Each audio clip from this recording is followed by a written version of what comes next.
L'ange du Seigneur annonça à Marie. Qui est conçue du Saint-Esprit. Réjouis-toi Marie, comblée de grâce, le Seigneur est avec toi. Tu es bénie entre toutes les femmes, et Jésus, le fruit de tes entrailles, est béni. Sainte Marie, Mère de Dieu, priez pour nous pécheurs, maintenant et à l'heure de notre mort. Amen. Voici la servante du Seigneur. Qu'il me soit fait selon ta parole.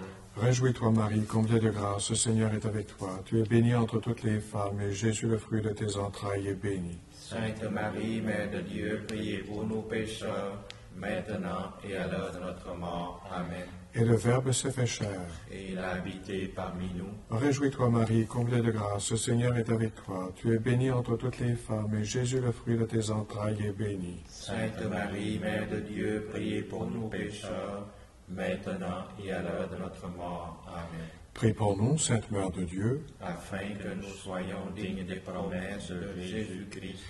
Seigneur, que ta grâce se répande en nos cœurs. Par le message de l'ange, tu nous as fait connaître l'incarnation de ton Fils bien-aimé. Conduis-nous par sa passion et par sa croix, avec le secours de la Vierge Marie, jusqu'à la gloire de la résurrection, par Jésus le Christ, notre Seigneur. Amen.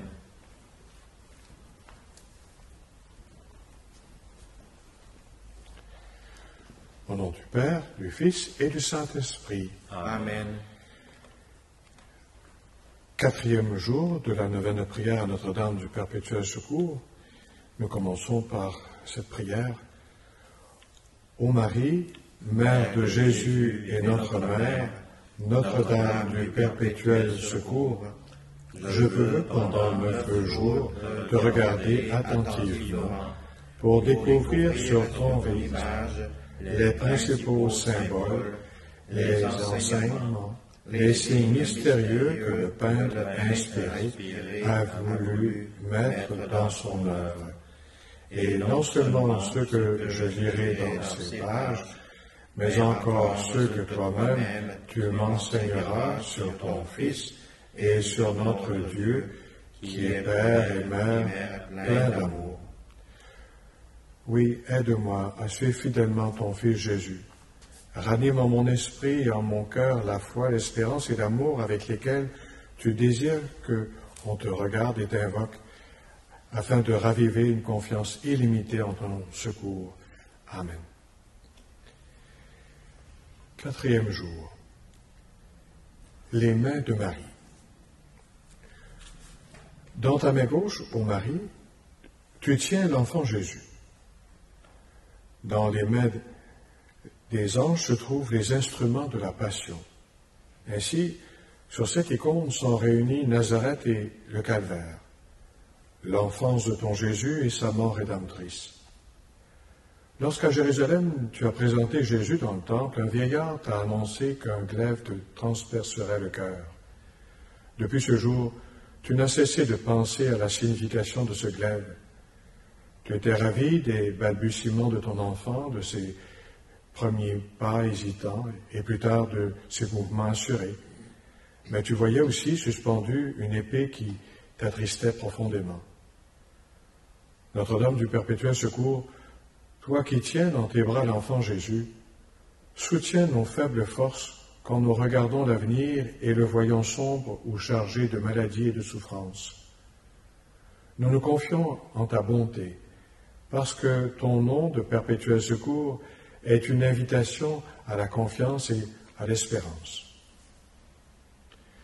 Et ma réflexion aujourd'hui suit celle d'hier où nous méditions le mystère de la rédemption à partir de la présence du Christ.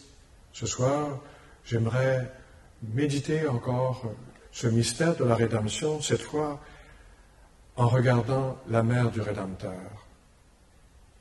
Et nous évoquions plutôt cette rencontre au temple où Marie présenta Jésus. On retrouve ce passage dans l'évangile de Luc au chapitre 2, les versets 22 à 35.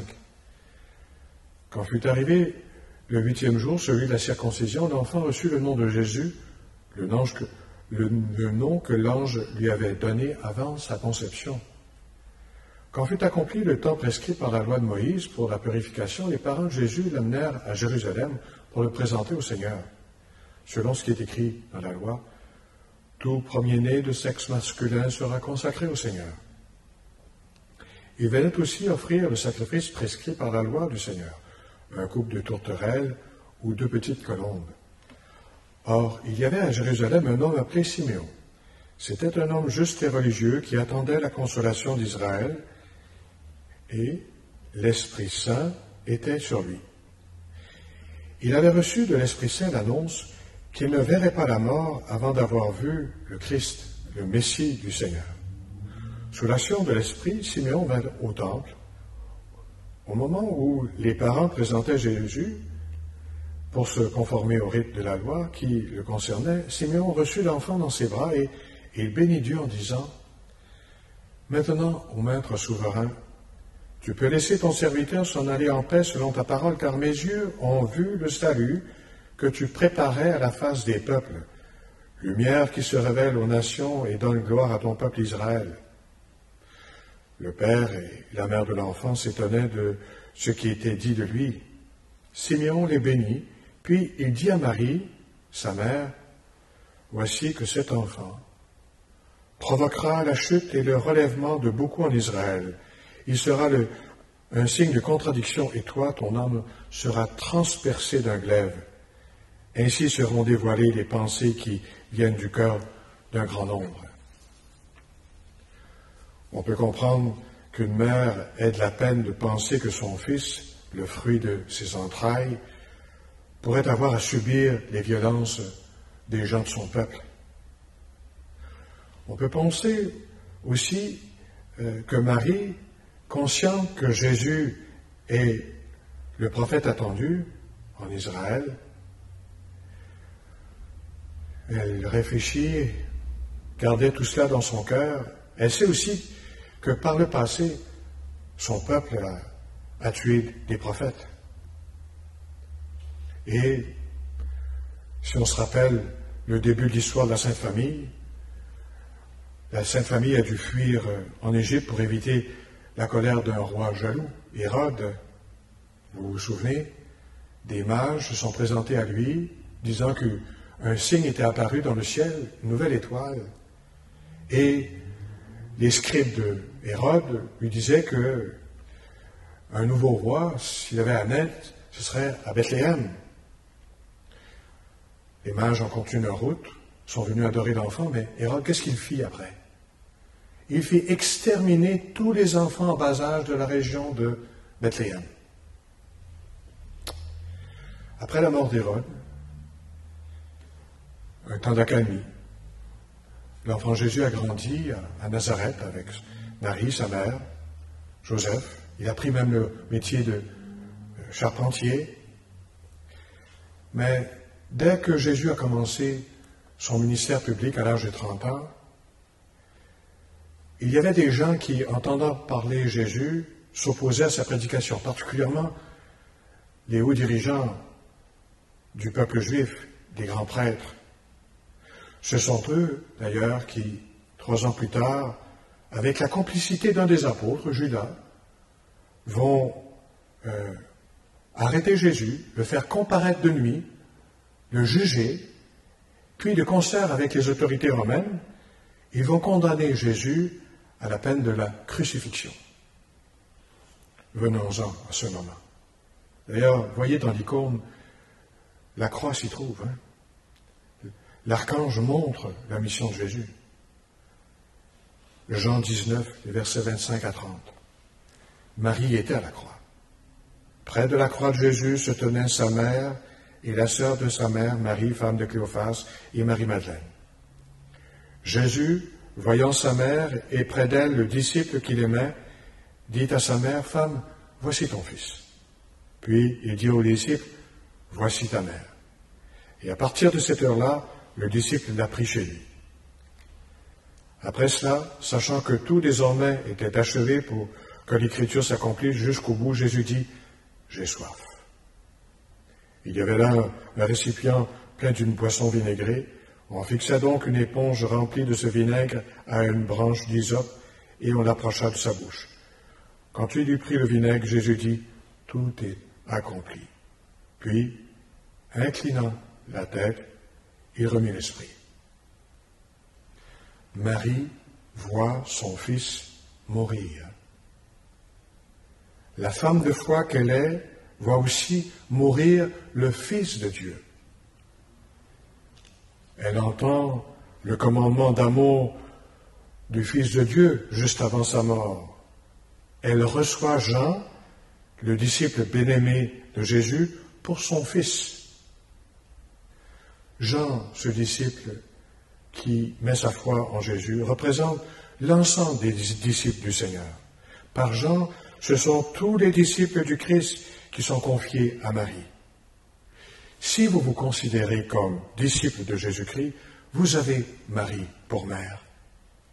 Et tout disciple du Christ qui se tourne vers Marie est assuré de ce lien privilégié avec le Fils de Dieu, le Rédempteur, la porte du salut éternel. Et en ce sens-là, dans la tradition de l'Église, des gens ont même nommé Marie comme co-rédemptrice, toujours liée à la personne même du Rédempteur, Jésus, parce qu'elle est une femme de foi. Jésus qui a dit précédemment, durant sa vie publique, « Ma mère, mes frères, c'est ceux qui écoutent la parole de Dieu et la mettent en pratique. »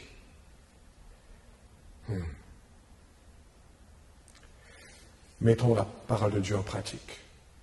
Proclamons-la de notre bouche. D'ailleurs, il s'en trouve à chaque année. Disons, réjouis-toi Marie, comblée de grâce, le Seigneur est avec toi. Tu es bénie entre toutes les femmes, et Jésus, le fruit de tes entrailles, est béni. Sainte Marie, Mère de Dieu, priez pour nous pécheurs, maintenant et à l'heure de notre mort. Amen. Je voudrais prendre avec vous cette prière de Jean-Paul II. Il l'a fait le 30 juin 1991 en l'église Saint-Alphonse où se trouve l'icône originale de Notre-Dame du Perpétuel Secours. Donne-nous la joie de nous engager en ce temps de pandémie dans une solidarité plus consciente et active avec les plus pauvres, en annonçant de manière nouvelle et efficace l'évangile de ton Fils, fondement et sommet de toute convivialité humaine, qui aspire à une paix vraie, juste et durable. Comme l'enfant Jésus que nous contemplons sur cette vénérable icône, nous voulons, nous aussi, de main droite. Tu ne manques ni de pouvoir ni de bonté pour nous secourir en n'importe quelle difficulté et en toute situation. L'heure actuelle est ton heure, viens donc à notre aide et sois pour nous tous refuge et espérance. Amen. Oui, ô Vierge du Perpétuel Secours, Mère du Rédempteur, viens au secours de ton peuple qui désire se relever. Réjouis-toi, Marie, comblée de grâce, le Seigneur est avec toi. Tu es bénie entre toutes les femmes, et Jésus, le fruit de tes entrailles, est béni. Sainte Marie, Mère de Dieu, priez pour nous pécheurs, maintenant et à l'heure de notre mort. Amen. Réjouis-toi, Marie, comblée de grâce, le Seigneur est avec toi. Tu es bénie entre toutes les femmes, et Jésus, le fruit de tes entrailles, est béni. Sainte Marie, Mère de Dieu, priez pour nous pécheurs, maintenant et à l'heure de notre mort. Amen.